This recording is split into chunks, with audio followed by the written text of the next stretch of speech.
Is this the dagger?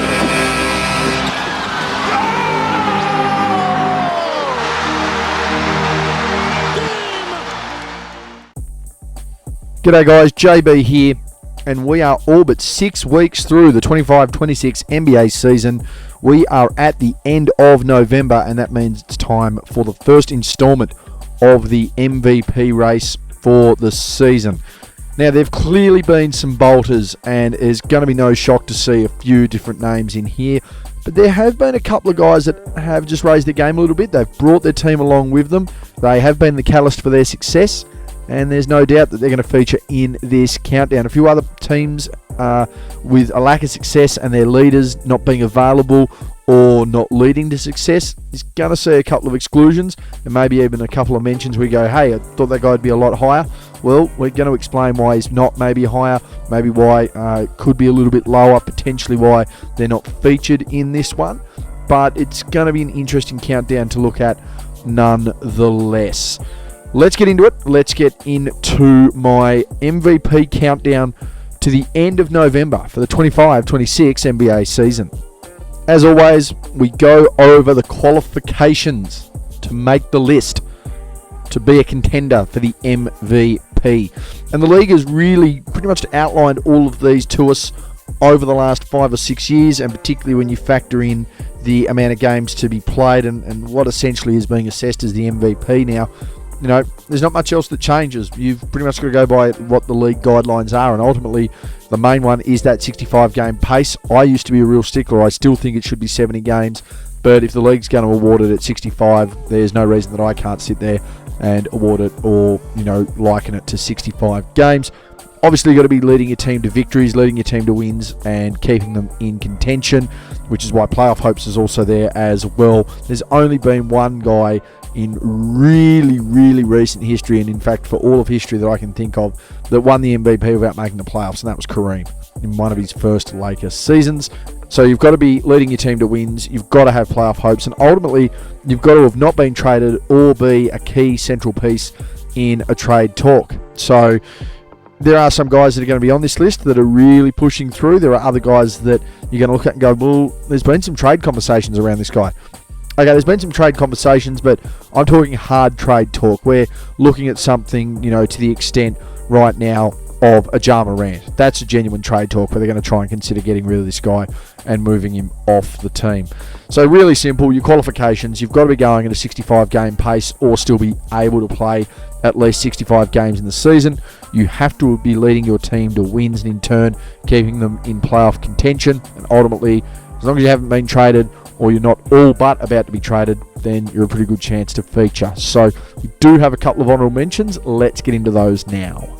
And the first honourable mention from the Milwaukee Bucks, Giannis Antetokounmpo.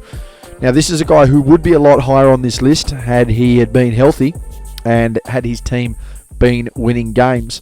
But it's no shock when you have a look at what the win-loss record is there on the screen and the wins I've got him responsible for as to why he's an honourable mention on this list and would be a lot higher if his team was in playoff contention. You can probably work out where he would sit if his team was doing a lot better. But Giannis on the season, another dominant year, 30 points, 10.9 rebounds, 6.6 assists, a steal and a block on 3.5 turnovers, shooting 64.3% from the field. Again, 30 points on 64.3% from the field. He's looking to do it, I believe, for the second time. Or is it the third time? I believe it's the third time he's looking to average 30 on 60. It's only ever happened twice before that a guy has had 30 points on 60% shooting, and they've been Giannis the last 2 seasons. So to give you an idea of the kind of run that he's on compared to everyone else when everyone's just having all-time and generational runs. Again, 64.3 from the field, 45.5 from deep. He has limited his opportunities from outside. They have built a squad around him that can shoot, and 63.6 from the free throw line. He's played 15 games and averaged 30.7 minutes in those games. The Bucks are 8-7 in those 15 games, and he's been responsible, in my opinion, for all 8 wins. I mean, the guy would be a lot higher. It's simple. If they were winning games, if they were in playoff contention, then, you know, really easy conversation to have. He would be right up there. Right now, though, for the Bucks, they're sitting 11th, so they're not even in the play-in tournament. Now, I was going to try and be lenient and try and navigate the playing tournament to be a factoring here, but at the end of the day, you've got to be a genuine top 8 team. I think you genuinely have to be top 6 at this point. So there are a couple of asterisks that we could really start to place on here if we really wanted to crunch things down. But ultimately, I think you've got to be sitting in a top 8 seeded team. The Bucks aren't sitting there right now. Giannis has still had a massive year. That's not to say that he's not going to make the All-NBA team. That's not to say that he's not an All-Star. But for me, to win the MVP, you have to be in that MVP. You have to genuinely be a top 8 team. You can still be an All-Star, you can still be All-NBA, you can still be whatever, but I don't think you can be the MVP of the league if you are not in playoff contention. And that's the ultimate crux here with the Bucks. His passing's been really good. The team's adapted really well around him. They've got some nice pieces that are able to shoot and score the basketball, but without him on the floor, they're useless. And that's the ultimate mark of an MVP. So my first honourable mention to November for 25-26, Giannis Antetokounmpo of the Milwaukee Bucks. To my second honourable mention, and this is a guy who, depending on the fortunes of the East, and this is the same with Milwaukee because they could very well get a run on and start looking good. This is another team that the fortunes of the East are pretty much going to determine where this guy sits consistently throughout the MVP race. Is it fair? Maybe not. But again, part of my grading is being in playoff contention. Currently, Philadelphia sit 9th as of the end of November. They are 9th. That's not top 8. That's not going to get you in the list, unfortunately. But another honourable mention here, Tyrese Maxey, who's had a phenomenal season and proven why he should be the guy that Philadelphia need to start making their next lot of moves around. He's had some VJ Edge come around him as well. Jared McCain has come back. Tobias Harris, sorry, he's in Detroit now. Don't know why I mentioned that. Was in Philly for so long. Can't believe that was brought up. But VJ Edgecombe, Tyrese Maxey, clearly the guys that are going to run with. Paul George, don't worry about him. Joel Embiid, don't worry about him there. But Maxey this season has been huge. 32.3 points, 4.5 rebounds, 7.6 assists, 1.5 steals, and 0.8 blocks on 2.8 turnovers. He's shooting 46.8% from the field, 38.4% from deep, and 87.7% from the free throw line. And he has been putting up a lot of shots from deep and been shooting it really well from the free throw line. He's played in 19 games. He's averaged 40.7 minutes, so he's really racking them up, and he's playing at quite a pace. So there's a case that Tyrese Maxey might be the fittest and healthiest guy in the league right now. A 10-9 record, and I've got him responsible for 8 of those 10 wins for his team. This is a real change of pace for Philadelphia, so, you know, depending on the health of the team, depending on the structure of the team and the way they coach the offense here and the way the offense is structured, is really going to determine how they play and how they go. They're transitioning out of this Embiid era. They're going back to a perimeter-based game whilst still having Embiid on the team, still having someone like a Drummond, and to an extent sometimes, trying to still work that big man angle despite the fact your number one option here is Maxey. Again, he gets up and down the floor. He's almost unstoppable in the open court. I'd go as far to say he is unstoppable in the open court. He's a tough matchup because he can shoot the jump shot. He's as quick as anyone in the league. The issue around where I sit at the moment with him on this list is ultimately that they're not a playoff team right now. They're not. And I've got to be true to the conviction of how I've run this list for a number of years now. Okay, he's leading them to wins. He's not talked about being traded. He's on pace to play 65, but he's just not in playoff contention. Everything else he ticks a box for, he's just not in playoff contention, and no doubt if they start getting in contention, he'll start to be there. But my second honourable mention to November of 25-26 is Tyrese Maxey of the Philadelphia 76ers. Moving into the top 10, and this one was a really easy pick for me. Boston are sitting in playoff contention. They're sitting 8th of all places. But at number 10, I have Jaylen Brown of the Boston Celtics. And this is a guy that I have rode pretty highly for a number of years now. And again, a guy that just doesn't get anything mentioned purely because he sits behind Jason Tatum, who then gets told that he's overrated. So I really don't get the confusion that gets thrown over these guys here, really. It's really confusing. Tatum's been a top 5 contender for the last 5 years for me. Jaylen Brown stepping up once again as a top 10 contender early on in the season, end of November 25-26. Brown so far this year, 28.4 points, 6.2 rebounds, 4.8 assists, 1.2 steals and 0.4 blocks on 3.6 turnovers, 49% shooting from the field, 34.7% from deep, and 76.5% from the free throw line. He has played in 20 games. He's averaged 33.1 minutes in those games, an 11-9 record for 7 wins. He's responsible, in my opinion, for 7 of those 11 wins. What is there to say about Jaylen Brown that people clearly don't know about him? I mean, he's a guy that plays a perimeter forward role. He's probably truly more of a 2-guard, but he plays the 3. He can score the basketball. He can break a game open. He's not afraid to take a big shot. He can play on both sides of the basketball. He likes getting his teammates involved. This isn't a guy who struggles to distribute the basketball. He can be as efficient as any player in the league, ball in hand, ball out of hand, scoring the basketball in that sense. But the thing at the moment is that this is a completely different structured team to what he's dealt with pretty much for the length of his career. I mean, this is a guy who was drafted into a team that straight away was a playoff contender, was a conference finalist in his second year, has been a conference finalist all but 2 or 3 seasons of his career. That's the kind of pedigree that he brings, and at times has been the number 1 man on this team. I mean, the best player in the playoffs in their championship year was Jaylen Brown. Should have been an Olympian. Don't know why. Has consistently been an All-NBA level player, has consistently been an All-Star level player. Again, this is one of those ones that doesn't shock me, because if you keep up with the league, you know this is how he can play. He's not just a second fiddle. He's a guy that can step up and be the number 1. It's exactly what he's doing this year. The big difference is you don't have Drew Holiday, you don't have Kristaps Porzingis, and you don't have Jason Tatum, the best Celtic there's been since Larry Bird. It's a little bit of an absence, but he's working through it really well. Again, at number 10, in my MVP race for 25-26 to the end of November, Jaylen Brown of the Boston Celtics. Coming in at number 9 will be one that probably shocks a few people, but this is a guy who I've had high on my list for the better part of a half decade, certainly at minimum since the 2021 NBA Finals. A guy who clearly just needs pieces around him or some sort of cohesiveness to really make things flow. So at number 9, I have Devin Booker of the Phoenix Suns. This year, Devin Booker, again, he's just rotating through the guard position, whether they need him to be the first option, whether they need him to distribute.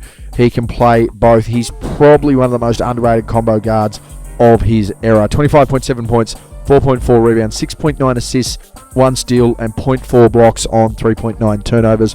45.5% from the field, 31.3% from deep, and 87.3% from the free throw line.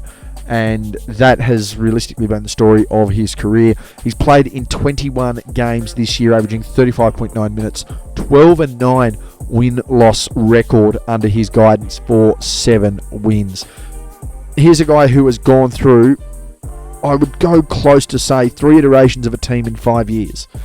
He went from being the man with Chris Paul and DeAndre Ayton to having that team blown up, to getting Kevin Durant and Bradley Beal, to blowing that team up, and now with Grayson Allen and Dylan Brooks trying to get things done. And they are. That's the scary part about it. People don't realise that they're 7th in the West. This is a team that I thought would be a bottom 5 team, but factoring in that, hey, Devin Booker's on the team. We're talking about, one of the 3 best shooting guards in the league? You would have to suggest this year he's probably the 2nd best shooting guard in the league right now as I go through. Very hard for me to find, probably 3rd. He would definitely be 3rd based on my list there. I just wanted to double check whether that person was in there. To me, he's been a top 3 shooting guard in the league, and he has been for the better part of 5 or 6 years. He can flat out score the basketball. He's happy to go and play point when he needs to, and he just brings people along with him. Dylan Brooks, no doubt, has been a catalyst for Phoenix this year. Kevin Durant, no doubt, has been a catalyst for Phoenix in previous years. Chris Paul, no doubt, was a catalyst. But there's a consistent constant in this team.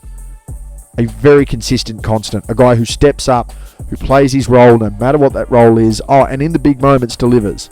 You've got to remember who the 2nd best player in the 21 finals was. It wasn't Chris Paul. If you go and watch those games, you struggle to find Chris Paul. You don't struggle to find Devin Booker, and he hasn't really changed since. And he's doing it again this year. He's just playing. He's getting the job done. He's playing his role. He's bringing everyone with him. And hey, Phoenix are in the top 8 in the West. Not a bad effort. So at number 9, my MVP race to the end of November for 25-26, I have Devin Booker of the Phoenix Suns. Over to number 8. And this is a man that probably took a bit of a back seat last year for the benefit of his team. And that was very evident by the time it came to the fact that, hey, we're in the conference finals. We're one series away from the NBA finals. But at number 8, I have Jalen Brunson of the New York Knicks. He's had a really good year once again. Continues to show why he has been the page turner for the Knicks in the last 3 years. The guy that has set the tone. Not a great defender, but willingly puts his body on the line. And offensively, loves a basket. Gets everyone involved. Plays real New York style basketball. 28.5 points, 3.4 rebounds, 6.2 assists, 0.7 steals, 0.1 blocks on 2.4 turnovers. Shooting 47.8% from the field, 37% from deep, and 86.1% from the free throw line. An elite shooter of the basketball. In 17 games, he's played 34.4 minutes, 12-5 win-loss record for 7 wins credited, in my opinion. And the best part about that, the way he's playing and getting those Knicks involved, they currently sit second in the East. Now, they've had a couple of rocky weeks, and they certainly still feel like they're going through a feeling out period there. They've got a couple of injuries that have concerned them, but they're starting to show why most pundits had them as the best team in the East, and why most pundits have them going to the big dance out of the East. And Brunson's a huge part of that. I think it would be very remiss of anybody to suggest that the Knicks could have done it without Karl Anthony Towns last year. And I think it would be ridiculous for anyone to suggest that Karl Anthony Towns certainly wasn't one of, if not the factor, in them making the conference finals. He's an outlier of a matchup. He's 7 foot. He can shoot the 3 ball. He can do it efficiently. Oh, and he gets on the glass and distributes the basketball. But he's not doing it at the same level as he did last year. And Brunson's willingly stepping up to that challenge, albeit a foot shorter than the guy I've just talked about. That's the heart, that's the determination. Again, he's getting everyone involved. And the thing is, the Knicks have plenty of good role players that can play off this as well. You look at, for example, a Mikal Bridges. You look at someone like a Josh Hart that are just able to work their game around what Brunson does. And Brunson makes their life a lot easier, because he scores the basketball from all over the floor. He does it efficiently, but he gets them their looks and he gets them involved, and he keeps building that team and that morale. They're a different looking team this year, so it has taken them a little time to find their stride, but now they're fit and firing.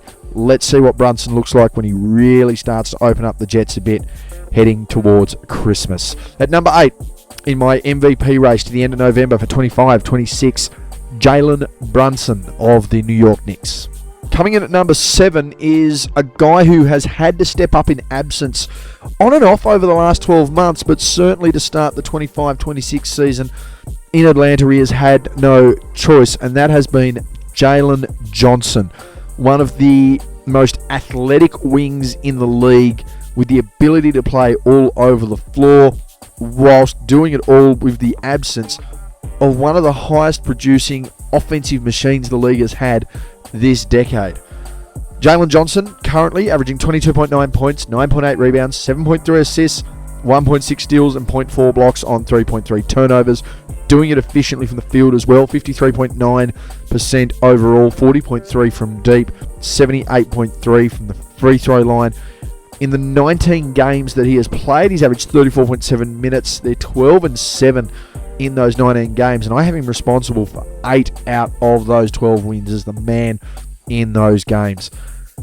He has been a guy that is on the precipice, the guy that looked like he was going to be that second, third option, depending on how things panned out this season. Dyson Daniels, Gilgeous-Alexander Walker, Kristaps Porzingis. You know, this is a team that looked like they were going to start making a little bit of noise. Then all of a sudden, the guy who, you know, in Trae Young, the only other guy to lead the league in total points and total assists, not named Tiny Archibald in league history, the guy who's led them to an unlikely conference final berth, and a guy who consistently averages 25 and 10, albeit slightly inefficient and with some questionable defense.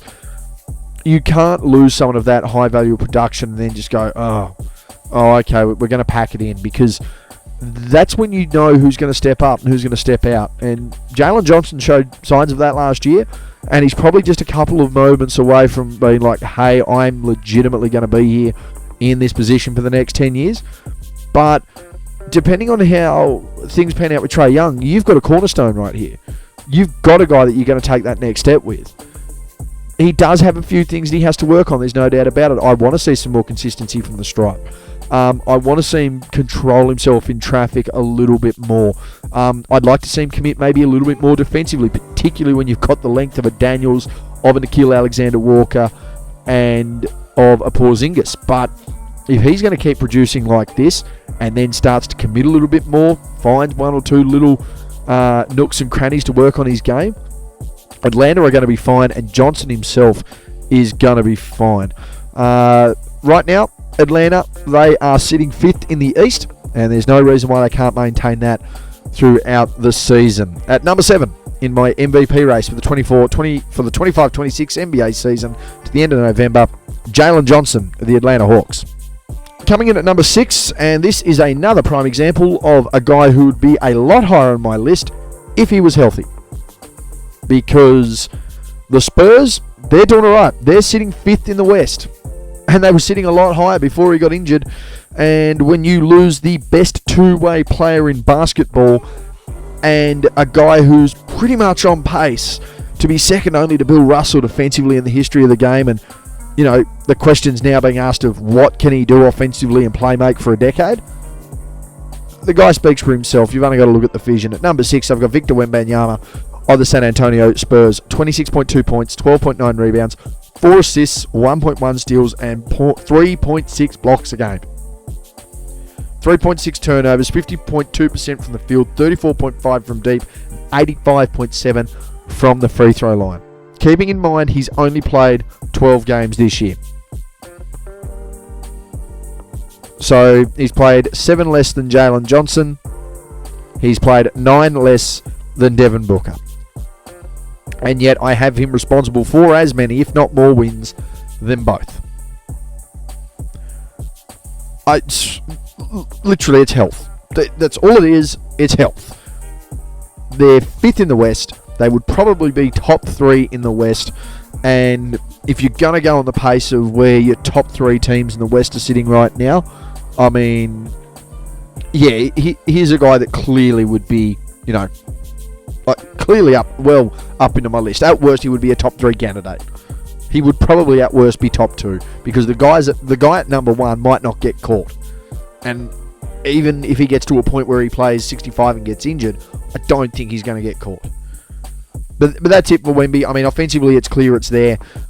He stopped settling for 3-point jumpers. He's defending like the fate of the world is in his hands. His distribution's getting better. It's not quite there, but it's getting better. But I'm talking about a guy in year 3 who should already have a Defensive Player of the Year nod under his belt. The only real question, as I mentioned, is going to be injuries and health. Because if he doesn't play, if he misses 17 games, that's it. If he misses 17 games, that's it. Or 18 games, I should say. 65 and 17 is 82. If he misses 18 games, it's done. But injury is the only concern about this guy. I don't know what else to say. Injury is the only concern for this guy. I got him at 6, and it's purely because he hasn't played the games, therefore he hasn't got the results.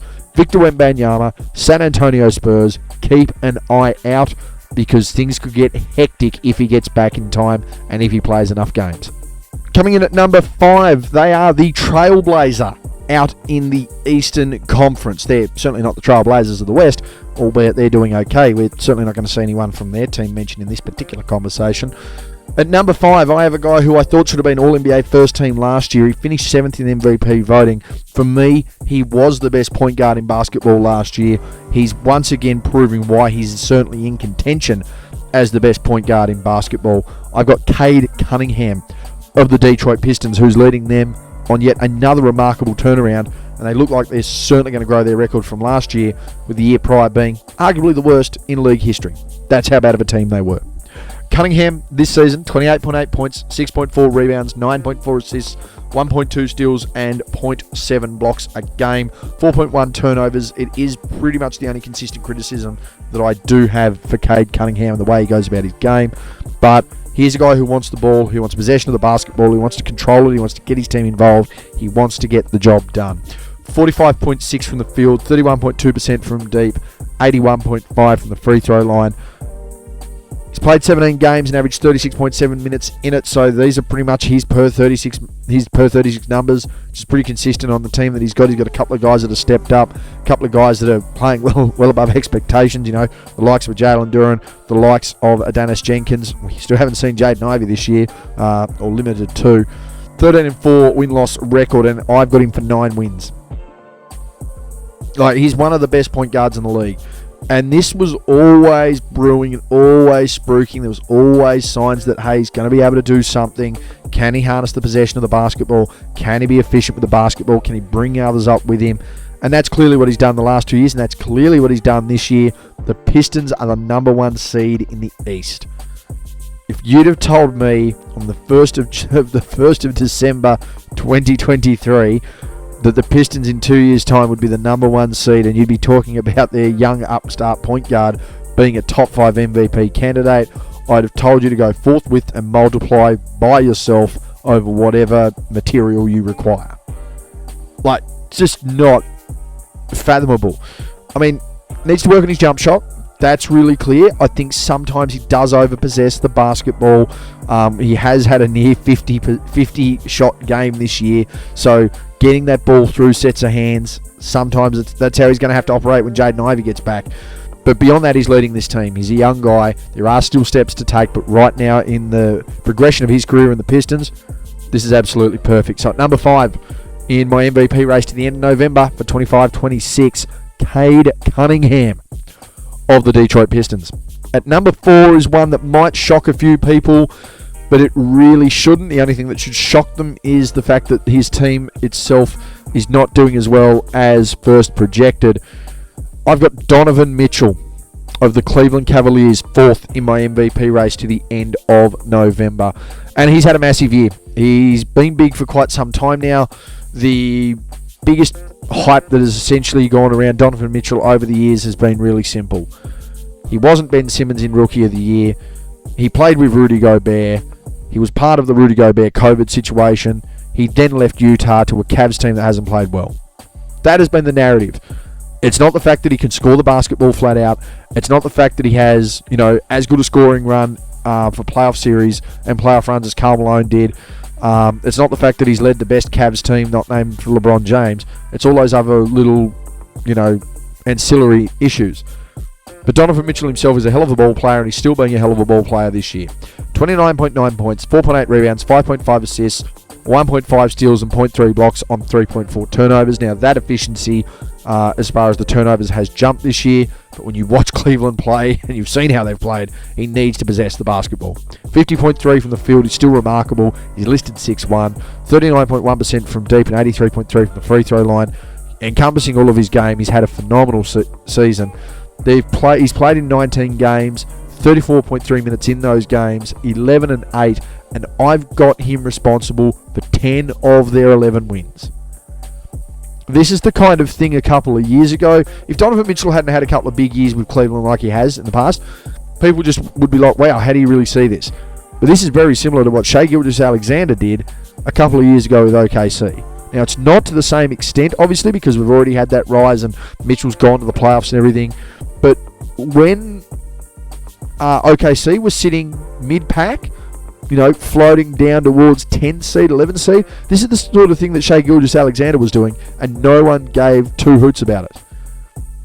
And 4 years later, all of a sudden, we're sitting here going, that guy, he might be the best shooting guard since Kobe Bryant. Might be the best shooting guard since Mike. Now, I'm not saying that about Donovan Mitchell, but I think there needs to be just, a level of respect that's been had for a guy here who's clearly standing above his peers and above his teammates there in Cleveland.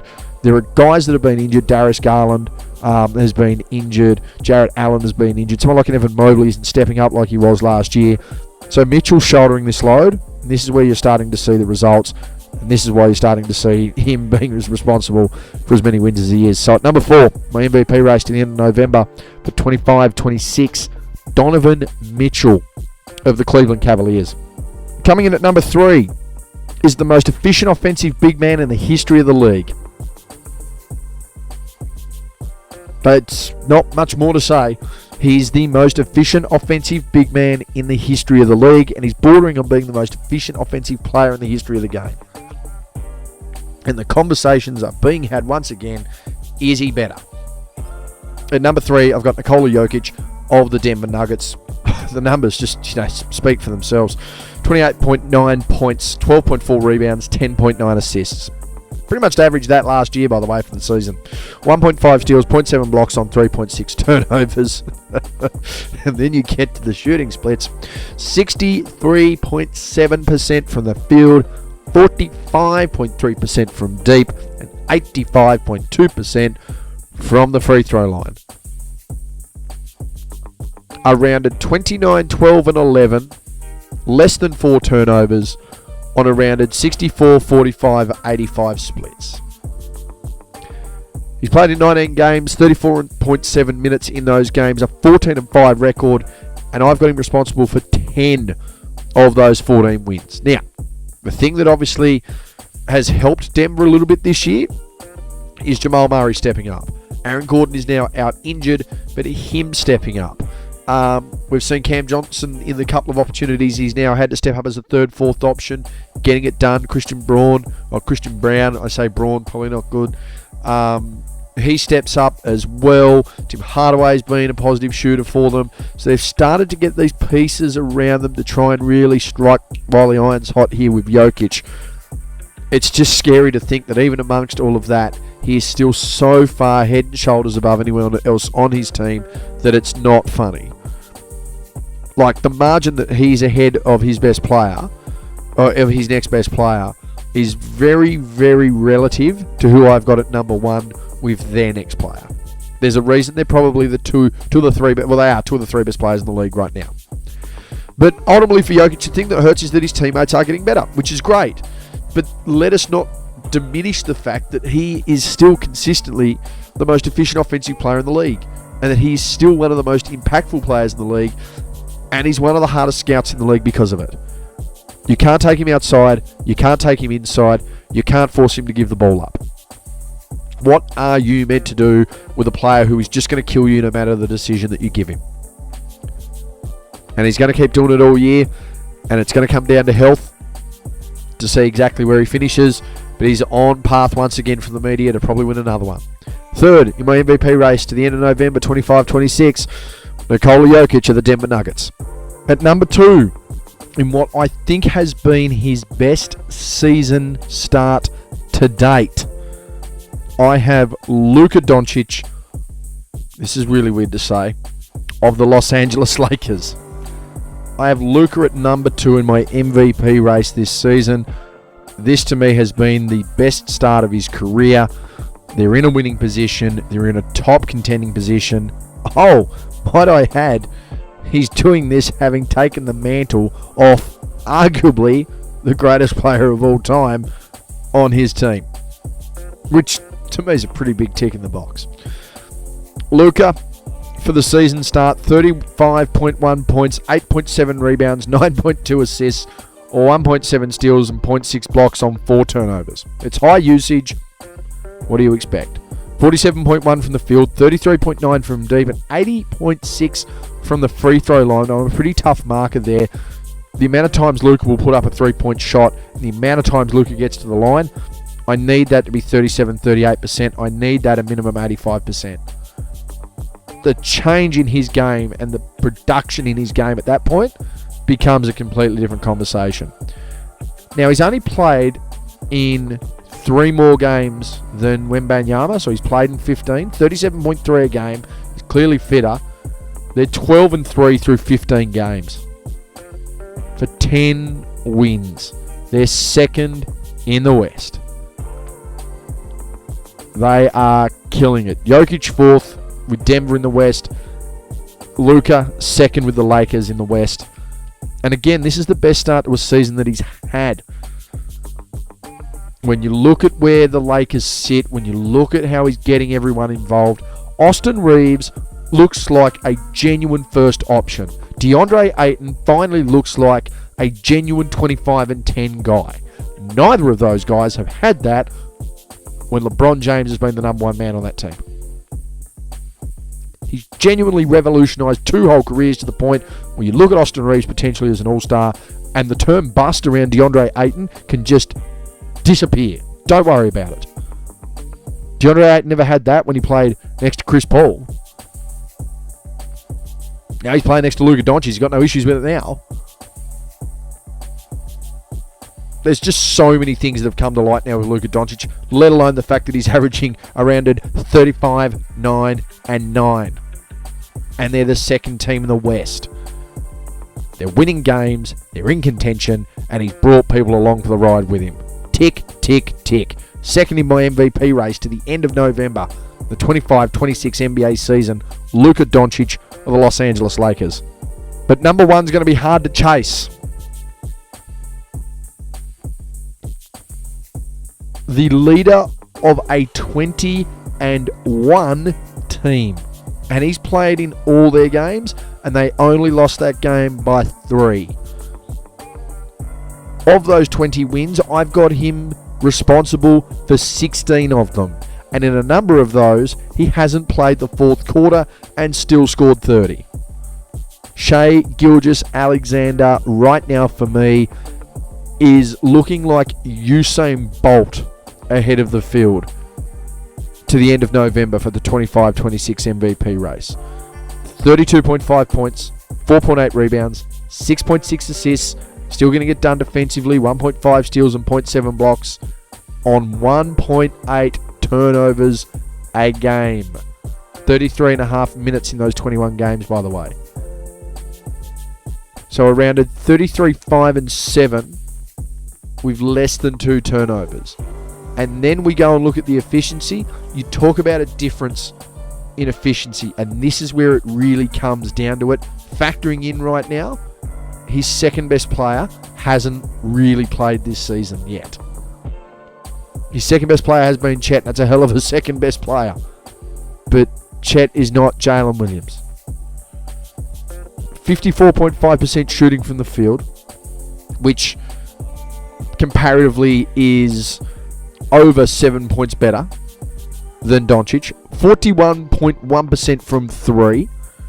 Comparatively nearly 7 points better again. And from the free throw line, I know they talk about Shai getting to the line, but comparatively, 88.7 to 80.6 is over 8 points better. The efficiency is just different. The defensive presence, numbers aside, Shai is a better defender. They're 20-1.